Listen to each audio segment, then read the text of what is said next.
Hello and welcome back to another episode of the PVM focused Ultimate Ironman. In the last episode, we primarily focused on getting the player-owned house pool upgraded so that we can have that for future activities that we do.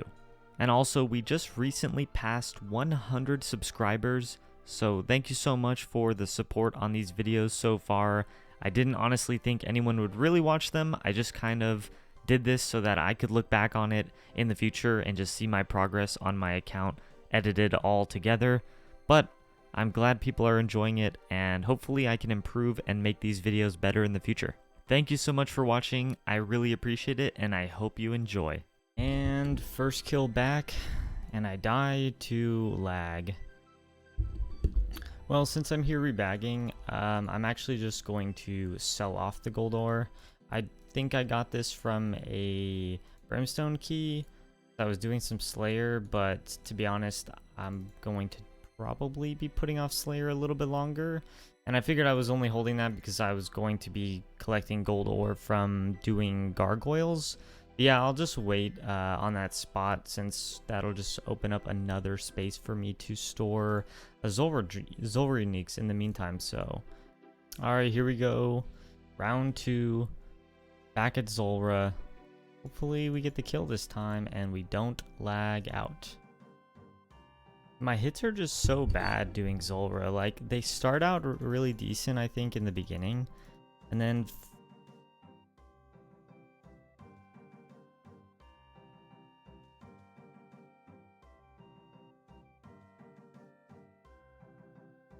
alright. That is 128 KC. At the money snake, 128 KC. Still no drops just yet, but that means we are technically on rate for any unique now. Also, in terms of Ultimate Ironman high scores, we are currently at rank 559 for 128 KC. Yeah, so I had a feeling this was gonna happen. 246 KC. And we got our first drop from Zulrah. I don't really count the mutagen as a drop. Ended up having to drop that anyways, so. Alright, this probably looks like some different scenery than Zulrah, which is probably where the last few clips have been. I ended up continuing Zulrah for a little bit longer. I don't know what KC we got to. If I type in-game, we got to 331 kills, which is not bad at all. And, you know, I was gonna keep pushing, but the more and more I was doing kills, the more and more I was realizing, like, it just probably is not worth it right now for me to be doing Zulrah. I think, like, the layout of my goals was kind of in a not so good order. I think trying to get a Dragon Warhammer and do Zulrah, like, before other things is kind of pointless, because I think the grinds will be a little bit better if I do Slayer first, because I'm going to get a lot more GP. I'll be able to get my magic up, like, way higher. I don't know, overall I think it's just going to be a lot more useful if I do this route versus if I do what I was doing before. So yeah, I mean, I think, you know, the thing about Zulrah is I can really always come back to it. So anyways, I mean, I'm just quickly using up a little bit of the supplies that we had. So I have some dragon bones, and I'm going to be using up the dwarf weeds to make ranging potions, since I already have stacks of those. And then I'll probably be using up the grapes for wines real fast, and that's kind of it. And then we'll review the rest of the stuff that's in the bag space currently. My method for doing these grapes is pretty straightforward. I'm just kind of here at the RFD chest. It kind of works out here because you have to end up waiting for the grapes to ferment anyways. So basically we're just setting up doing 11 with our inventory. I think, you know, you could do 12 technically if you had this a little adjusted. But basically when these are finished, we'll unnote and then we'll fill at the sink. And pretty much by the time you finished filling at the sink here with the running distance and everything, these will actually turn into wines, as you can see. And we just got a cooking level at that.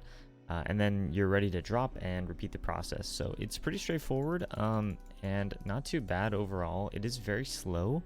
I don't really know. I'm not keeping track of how many grapes we're doing per hour, but it has been quite some time already, and I've only gotten through about 4,000. Back here to continue on but I just wanted to show that we gained actually just about 1 million cooking experience. It looks like we got to 73 Herbal, which does not really unlock anything, but that is a cool number.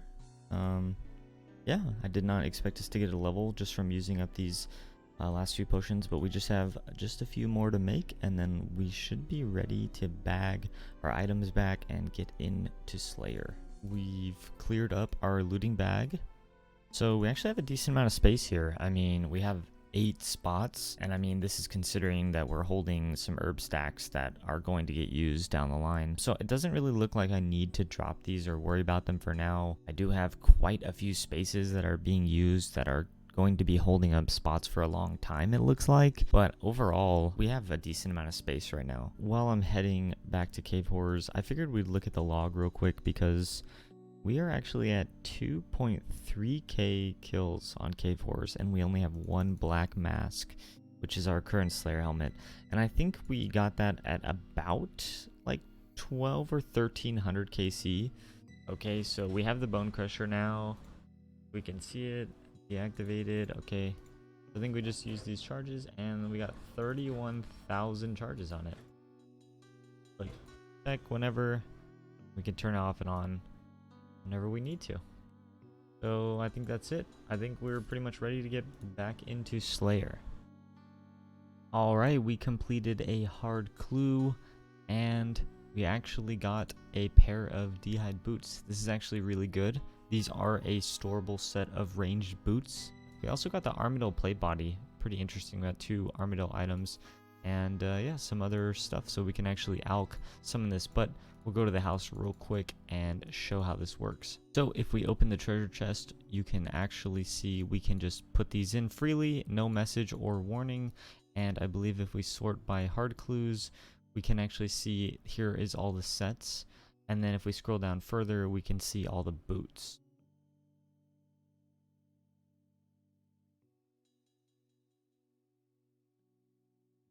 Alright, so our next task is Abyssal Demons, and I'm going to be trying out the Arc Light. We have a lot of charges because I ended up getting very lucky at Zami. I didn't need to use too many, so we're just going to use it here. I don't really know that many places where Arc Light is really necessary for bossing. I know there's quite a few places it's good, but I don't think it's like a big deal. I know Zami was one of the more important ones where Arc Light made a pretty big difference, especially on a Slayer task. But I think I'm just going to use it on this task. I'm going to kind of keep count of how many charges we're using. So we're starting this task at 8,087. We'll see where we land after maybe like 100 kills and see kind of where we're getting with charges. So we ended up getting our first Skatizo kill. Yeah, it was pretty straightforward. I was thinking it might be pretty tough without prayer potions or anything like that, but I actually just got the ancient mace and overspec'd my prayer by like 30. I am doing some casual Slayer right now. We have just a little bit more in this task. We're doing pretty good right now on points and everything. I am going to work on unlocking the Basilisk Knights pretty soon because I would like to get the jaw at some point. That will be our best in slot helm for a lot of content. I'm here doing some KS library. We're doing this because we need to get to 55 rune crafting so that we can do the Fremennik Exiles quest. I decided I wanted to knock this out before I get too deep into Slayer because I know that the jaw is a pretty decent drop rate. I think it's on task 1 in 1000, and so I wanted to give myself plenty of time before 95 Slayer to potentially get the jaw drop.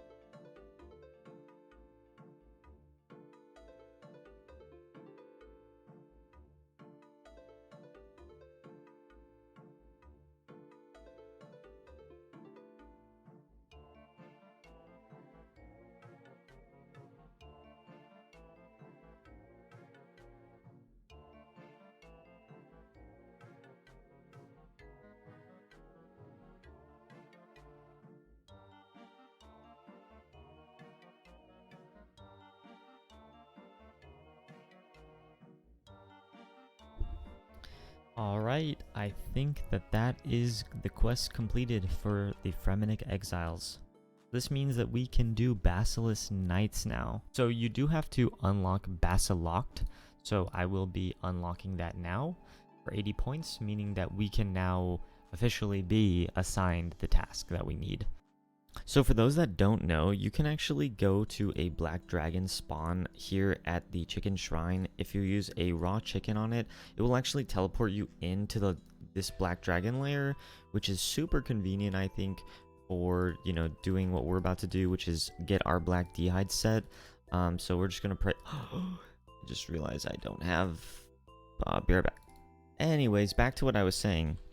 And it's a nice way to get black d'hide back if you need it in a pinch like I do for this Slayer task. Alright, so I guess while we're here, let me just show real quick. We have left off Cave Horrors at 2868 KC. Finally got it. Finally got the black mask. We got a second black mask ever on the account at 2929 KC. This is the first superior I think I've ever even seen from Cave Horrors. It looks pretty interesting, honestly. It looks kind of scary. We got another one right at the end of the task. We have 2 Cave Horrors left. Alright, so if we come to the combat dummy, we upgrade, I believe. So I think we have to uncharge it. Okay, so it's just a regular black mask. And then there we go, the undead combat dummy. So this acts as, I believe, a Slayer task, but also as a demon an undead creature as well. So that's really nice. We can get a few extra hits on our ancient mace every time we spec, which over the course of, you know, a lot of Bloodveld's tasks and AFKing with Slayer, this is going to add up to a lot of prayer points over time. This new update for the fishing explosives automatically waking up the Kraken so that you don't need to use arrows or any sort of ranged equipment. It's really nice because this makes it a lot more AFK, and this task you take a lot of damage at, so I'm gonna have to bank very frequently when doing this, but overall it's like super chill. It doesn't take like any focus really. You just eat up pretty much after every kill just to make sure you don't die in between kills. That kind of ended a little abruptly. Alright, so it's been a little bit since the last update, I think, but we just got a 174 Basilisk task. So this is going to be the first time doing Basilisk Knights on this account. Fortunately, we've already re-suicided, so we're kind of already set up. We got our prayer pots in the inventory, and we're going to be giving this a try very, very shortly. Alright, this is going to be our first Basilisk Knight kill of probably many. And, yeah. I guess that is a combat task as well. Alright, this is the first Sentinel that I am killing. And there we go, 55 on the drop. That's pretty crazy. Task done for Basilisk, 174, and it was 68,000 experience total. Took quite a while, honestly. Is pretty slow task, but all things considered, very chill. It didn't really feel too tedious. The banking process and the regearing process and everything, pretty straightforward. All right, we just did another Skatizo kill, and we got the Dark Claw. I guess I should get a quick clip out of this. That is 90 Slayer, so we're making some progress still. I think it's pretty slow. We're not, you know, trying too hard. It's kind of just honestly a bit AFK. And we reached 1750 total level. These are our stats as of 1750. You know, very combat oriented. Oh, I was AFK again, like usual. We got another whip, so that's cool. All right, we're in between Slayer tasks real quick. I think our next task is a Trolls task, so that's not too bad. That's a nice chill task. We're gonna go do a farm run real quick because I got a couple snape grass seeds, but also just wanted to point out that I do have over a 10 mil cash stack again. It's been a little while since I've had that much. But anyways, other than that, I did want to say I am going to drop the Dark Claw. Wow, I think that is the first time we've ever got Water Fiends, I think ever, from a Slayer task. I think they have like extremely low weighting, but that is a lot of Water Fiends. That's kind of crazy. Missed the level, but that is 91 Slayer achieved. 4 more levels to go, and a lot of superior. A lot more experience to go. We are just about 30% of the way there.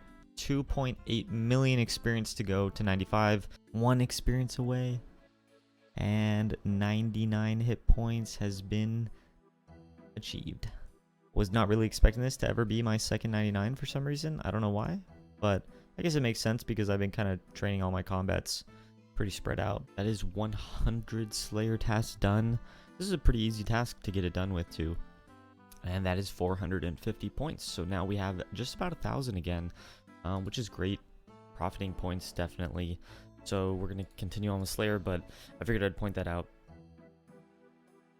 So this is kind of my melee setup. I believe I mentioned this the first time I did this task, but I think this is a very well-rounded setup. 26 per bonus.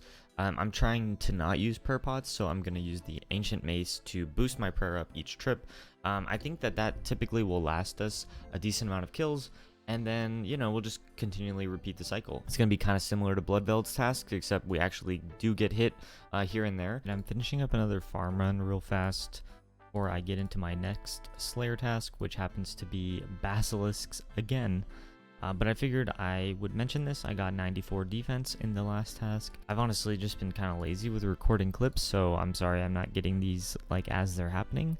But yeah, that is 94. We're about to be close to 95, and then we're already halfway into an attack level, which is really good. We're definitely going to get 99 attack by the time we finish off 95 Slayer. We got it. I didn't record the drop, but it was this kill right here, and it's done. It is done. That is actually so awesome. If we look at the log, we actually have 30 left for this task, so I'm just gonna finish the task because there's no point in skipping. But we actually got it like pretty much on rate. It's a 1 in 1k drop if you do these on task, and it's a 1 in 5k drop if you do them off task. I guess if we use the jaw on this, we can attach the jaw to the helmet and make the face guard. Oh, it looks so good. This is such a good helmet.